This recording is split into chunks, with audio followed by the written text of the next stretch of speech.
Merci Seigneur. C'est beau d'avoir de la reconnaissance et nous n'en avons jamais assez. On dit on veut compter les bienfaits de Dieu, mais ils sont tellement nombreux que cela n'est pas possible. Et Dieu se plaît entendre la reconnaissance, la louange des saints. On se rappelle là, lorsque les 10 lépreux, ils ont été guéris par le Seigneur, un seul a été reconnaissant. Et combien, je m'imagine, dans le cœur du Seigneur, il y a de la joie lorsqu'il entend ses enfants, soit par des chants, soit par des cantiques, eh bien, être reconnaissant. De dire, merci Seigneur, tu es intervenu dans ma vie. Avant, je ne voyais pas ce qui se passait, mais je réalise vraiment que tu prends soin de moi chaque jour, que tu connais chaque détail de ma vie, et que c'est merveilleux de marcher dans tes voies. Alors, on va parler justement des cantiques. Et dans la Bible, il y a quand même pas mal de personnes connues qui ont élevé vers Dieu un cantique d'adoration. Il y a bien sûr Moïse, il y a le cantique de Moïse, il y a, on peut dire, cette prière qui est comme un cantique d'Anne, la mère de Samuel, qui lorsque Dieu a exaucé sa prière, fait une magnifique prière.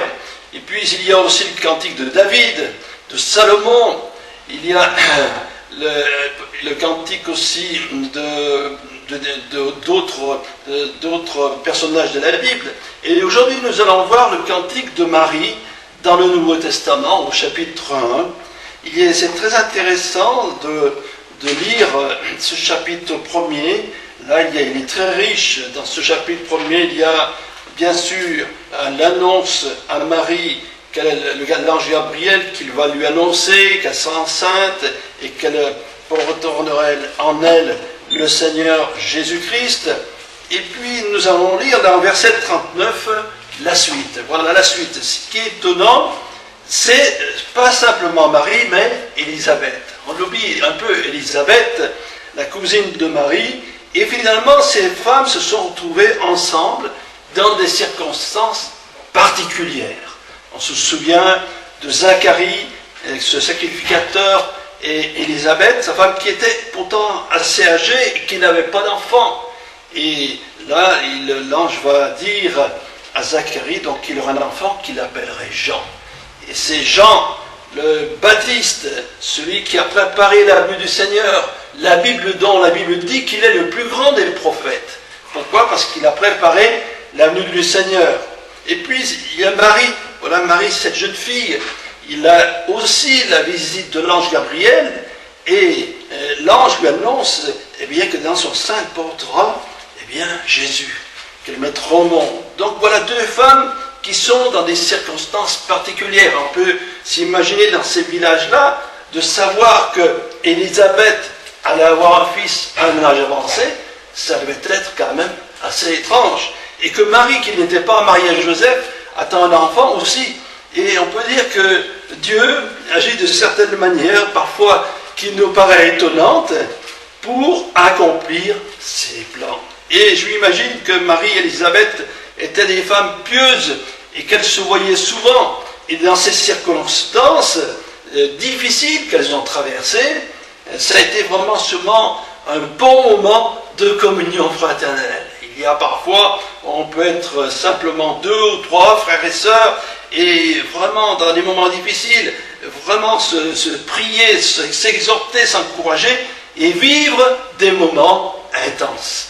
Et je suis sûr, dans ces moments intenses, que Marie, va vraiment avoir ce cantique que l'on connaît. Alors, on va lire, si vous le voulez bien, dans l'évangile de Luc, à partir du chapitre 1er et au verset 39. Voilà, on va lire du verset 39 au verset 56. On va commencer cette lecture avec donc la visite de Marie. Marie qui va faire une longue marche, une longue distance pour retrouver sa cousine. Et elles vont se retrouver ensemble, Marie et Élisabeth. Elles vont rester 3 mois ensemble. Et je pense que là, elles ont vraiment été bénies du Seigneur.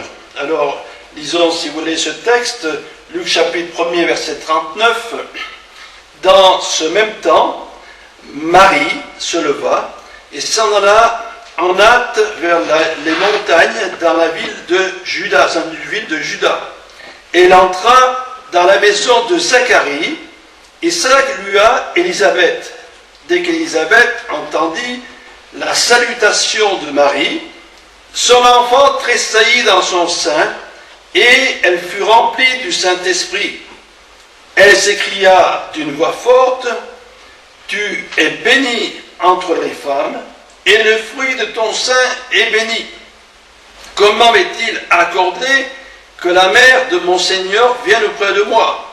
Car voici, aussitôt que la voix de ta salutation a frappé mon oreille, l'enfant a tressailli d'allégresse dans mon sein.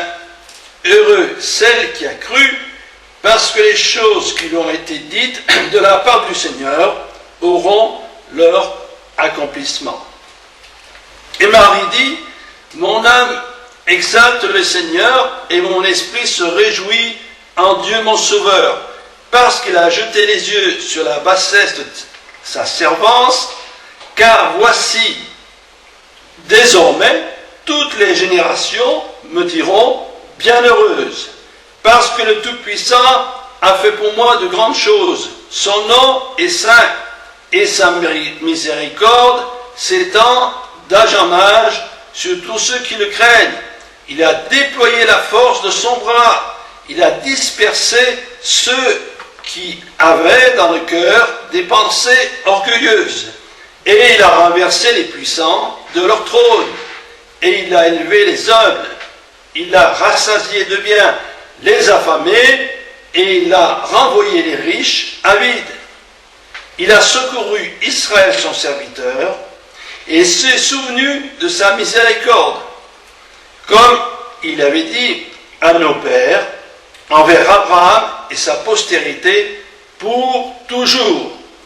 Marie demeura avec Élisabeth environ 3 mois, puis elle retourna chez elle. Donc il y a d'abord cette visite, on peut dire, de Marie et Élisabeth, et là on sent vraiment l'action du Saint-Esprit, et même on pourrait dire un esprit prophétique. Et ça commençait par Élisabeth, qui, poussée par le Saint-Esprit, qui a dit, « Tu es bénie entre les femmes, et le fruit de ton sein est béni. » Donc il y a vraiment une action du Saint-Esprit, et bien, quelques minutes après, Marie va, inspirée par le Saint-Esprit, va dire ce magnifique cantique.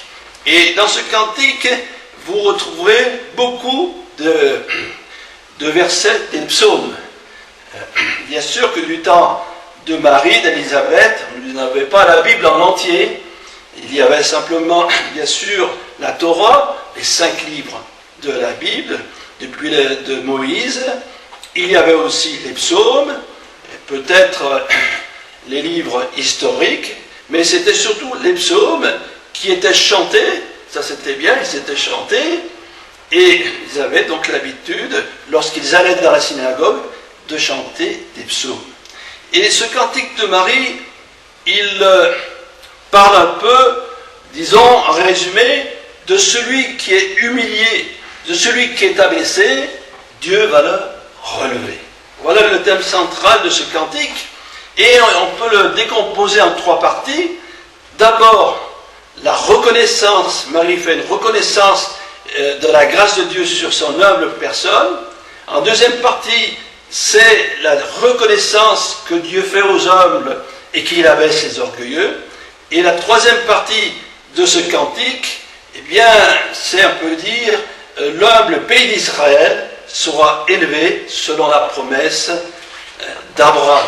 Voilà, en 3 parties, on peut déjà voir dans ce cantique de Marie, et il y a déjà, donc, on peut dire cette première partie qui va du 46 au 49, et Marie dit, « Mon âme exalte le Seigneur, et mon esprit se réjouit en Dieu mon Sauveur, parce qu'il a jeté mes yeux sur la bassesse de sa servante, car voici désormais, toutes les générations me diront bienheureuse. » Alors il y a d'abord, on peut dire, cette élévation le cœur de Marie s'élève. Elle dit, mon âme exalte le Seigneur. Gloire à Dieu. Et ça, on retrouve dans le psaume 34, versets 3 et 4. C'est pour ça que je vous dis que c'est une correspondance avec les psaumes. Et voilà ce qu'il dit donc dans le psaume 34. Je vais lire les versets, vous verrez que vous connaissez bien, on le chante d'ailleurs. Que mon âme se glorifie en l'Éternel, que les malheureux écoutent et se réjouissent. Exaltez avec moi l'Éternel, célébrons tous son nom. Voilà, on le chante, hein. Exaltez avec moi l'Éternel, célébrons tous son nom. Alors, c'est étonnant de la part de cette jeune fille, que je m'imagine assez modeste, hein, qui, on la sent là vraiment avec la puissance de Dieu, et elle exalte le Seigneur. Voilà, et mon esprit se réjouit en Dieu, mon Sauveur. Alors, pour ceux et celles qui ne le savent peut-être pas, nous connaissons bien la Bible, Marie avait besoin d'un Sauveur. Et d'autant plus que c'est dans l'Ancien Testament, il y a bien des versets dans le Nouveau Testament, simplement quelques mois après, lorsque Jésus va naître, l'ange, il va dire ceci, et il dit, et voilà, qu'il vous est né dans la ville de David, le Christ qui est le Sauveur. Voilà, l'ange va annoncer ça, mais le psaume 18, verset 47, va aussi nous révéler que dans l'Ancien Testament, il y avait donc cette notion d'un Dieu sauveur. Oh, peut-être c'était pas très clair pour beaucoup, peut-être qu'ils n'avaient pas bien compris ce que ça voulait dire. Marie d'ailleurs a mis du temps à vraiment réaliser ce qu'était le salut, mais voilà ce qu'il est dit. Voilà, il y a ce verset 47, donc du psaume 18, l'Éternel est vivant, et béni soit mon rocher, que le Dieu de mon salut soit exalté. Voilà, l'Éternel est vivant, béni soit mon rocher, que le nom de mon salut, le Dieu de mon salut, soit exalté. Le Dieu de mon salut. Et Marie avait quand même cette notion que Dieu allait venir pour sauver l'humanité. Bien sûr, c'est Jésus qui est venu, qu'elle a mis au monde. Elle le savait parce que les anges aujourd'hui n'avaient peut-être pas compris exactement ce que ça voulait dire le salut, mais elle y croyait. Elle croyait que Dieu allait sauver. Et nous croyons aussi que Dieu veut sauver encore. Dieu veut amener des ténèbres, veut amener de l'ignorance à la connaissance de Dieu, des hommes et des femmes. Dieu veut guérir, Dieu veut transformer les vies. Dieu n'a pas changé. Ça, c'est une bonne nouvelle pour aujourd'hui. Et ce qui était merveilleux, c'est que ce que nous avons lu, ça remonte à plus de 2000 ans. Parce que déjà, il y a 2000 ans, on peut dire à peu près que Marie et Élisabeth se sont rencontrées, mais les psaumes, c'était écrit 1000 ans auparavant. Donc ça fait à peu près 3000 ans qu'il a été dit, ce que je viens de dire, l'Éternel vivant, et béni soit mon rocher, que le Dieu de mon salut soit exalté. Et voilà, c'est un chantre qui a chanté cela, et ça nous montre réellement le Dieu que nous croyons, le Dieu que nous servons, le Dieu en qui nous avons mis notre foi et notre espérance, c'est le Dieu du salut, qui n'est pas venu pour condamner, mais qui est venu pour sauver. Et même Marie, sur laquelle parfois, malheureusement, on l'élève un peu trop, eh bien, elle reconnaît par contre qu'elle a besoin d'un sauveur. Parce que la Bible nous dit que tous ont péché et sont privés de la gloire de Dieu.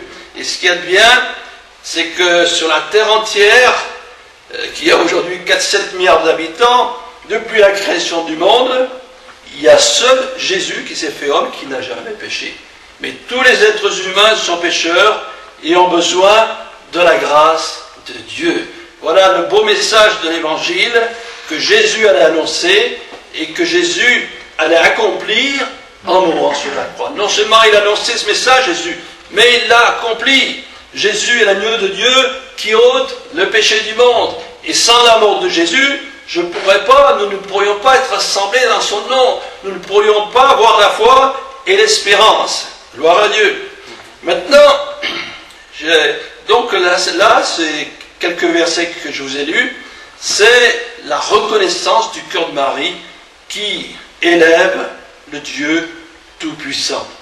Alors à partir du verset 50, là il est dit « Et sa miséricorde s'étend d'âge en âge sur tous ceux qui le craignent. Il a déployé la force sur son bras, il a dispersé ceux qui avaient dans le cœur des pensées orgueilleuses. » Et là aussi on retrouve dans les psaumes d'autres versets qui correspondent à ce que je viens de lire. Par exemple, dans le psaume 103, verset 17, dans le psaume 103, verset 17, concernant la miséricorde et la grâce de Dieu, voilà ce qu'il est dit.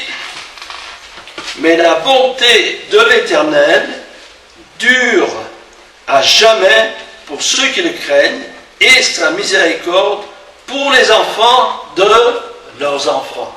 C'est beau, hein, c'est un psaume de David. Là, il est question de la bonté de l'Éternel qui dure éternellement, mais attention, pour ceux qui le craignent. C'est toujours une petite chose, des petits mots qu'il faut bien comprendre. Et sa miséricorde pour les enfants de leurs enfants, pour toutes les générations. Alors on peut dire, pour les enfants de nos enfants, si on a des enfants, voilà, la miséricorde de Dieu, elle s'étend de génération en génération, et la bonté de Dieu est répandue dans le monde, que son nom soit béni. Un autre psaume, le psaume 138, le verset 6, va nous aussi correspondre à la situation de Marie. Nous allons voir verset 6, le psaume 138, verset 6. L'Éternel est élevé, il voit les humbles et il reconnaît de loin les orgueilleux. Voilà, il voit là. L'Éternel est élevé, il voit les humbles et il reconnaît de loin les orgueilleux. Donc Dieu voit les humbles, il le voit. Et si on fait comme, je crois que dans la Bible, il y avait Nathanaël qui était sur le figuier, le Seigneur l'avait vu, là qu'il était, là sur ce figuier, qui cherchait la face de Dieu. Et si quelqu'un d'entre nous, il est en recherche, si quelqu'un d'entre nous a la soif de Dieu, de connaître Dieu, de vivre une expérience nouvelle, le Seigneur le voit. Et là, il y a donc ce contraste entre les humbles et les orgueilleux. Hein. Et ça n'a pas changé. Il est dit que Dieu fait grâce aux hommes et il résiste aux orgueilleux. Et être orgueilleux, ça ne permet pas de connaître le Seigneur. Alors maintenant, l'humilité qu'avaient Marie et Élisabeth, on peut aussi se situer par rapport à leur vie sociale. Voilà Élisabeth qui était d'une vie modeste, Marie aussi, et voilà, ses fiancés à Joseph, voilà, ils sont du peuple, ils n'ont pas beaucoup de moyens, peut-être pas beaucoup d'instruction, et ils ainsi font partie, comme ces bergers, de ceux qui sont accessibles au Seigneur, de ceux qui sont disposés à entrer la bonne parole de Dieu. Mais il y a une autre circonstance, je pourrais dire politique, c'est qu'à ce moment-là, il y avait l'Empire romain qui employait une dictature, une oppression sur ce peuple. Et c'est comme qu'on a connu nous, la dernière guerre. Et Israël vivait cette situation-là. Il y avait l'Empire romain, il y avait une résistance qui s'opposait à l'Empire romain, il y avait de la guerre, il y avait des morts. Et une situation de guerre, ça nous tient dans l'humilité, ça nous tient dans la crainte. Donc, il y avait tout là pour que Marie et Élisabeth soient vraiment des femmes pieuses qui attendent du Seigneur la grâce, le secours et l'aide. Elles avaient peut-être même peur parce que comme c'était un temps de guerre, et je suis sûr que c'est des femmes qui passaient du temps dans la prière et qui devaient dire « Seigneur, secours-nous, Seigneur, protège-nous, tu vois, nous sommes là, nous sommes faibles, mais toi, Seigneur, tu es puissant. Gloire à Dieu. Et maintenant, la troisième partie donc, de ce beau cantique, il nous dit ceci, donc à partir du verset 54, il a secouru Israël, son serviteur, et il s'est souvenu de sa miséricorde, comme il l'a dit à nos pères, envers Abraham et sa postérité pour toujours. Et là, concernant ce verset, dans le livre des Galates, au verset 16, le verset 7 du chapitre 3 et verset 16, or les promesses ont été faites à Abraham et à sa descendance. Il n'est pas dit et aux descendances, comme il s'agissait de plusieurs, mais en tant qu'il s'agit d'une seule, la descendance. Et c'est vrai que Dieu a promis à Abraham un fils. Et de ce fils, il a dit qu'il y aurait une grande descendance, aussi nombreuse que les grains de sable. Voilà, une grande descendance. Et elle a eu, bien sûr, c'est vraiment réalisé dans le peuple d'Israël. Mais aussi, elle s'est réalisée dans l'Église. Voilà. Et on peut dire que cette descendance unique, elle s'est manifestée, donc, et Marie, à travers de Marie, depuis, on peut dire, la venue de Jésus, c'est une autre descendance. C'est la descendance, on peut dire, de l'Église de Christ. Alléluia. À partir de Jésus, il y a eu les apôtres, les premiers chrétiens, et on peut dire que cette descendance est encore plus grande que la descendance du peuple d'Israël. Parce que dans le monde, il y en a déjà peut-être des chrétiens, peut-être 600 millions ou plus, mais depuis toutes les générations, je ne sais pas le nombre de chrétiens qu'il y a, c'est une population bien plus nombreuse que cette descendance, on peut dire charnelle, enfin cette descendance d'Abraham, qui a mis au monde Isaac et toute une postérité. Eh bien l'Église elle est encore plus grande, gloire à Dieu. On peut dire que c'est quelque chose d'excellent, et Marie, elle sait le reconnaître.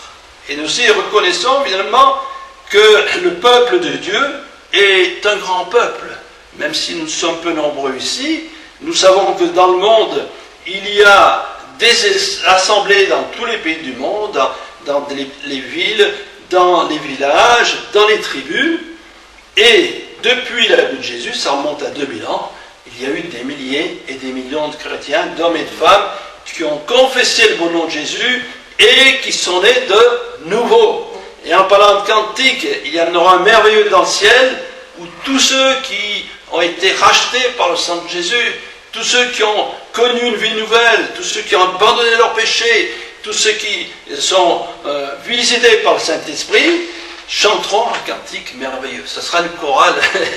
Il n'y aura pas besoin de chef de chorale parce que tout le monde chantera juste.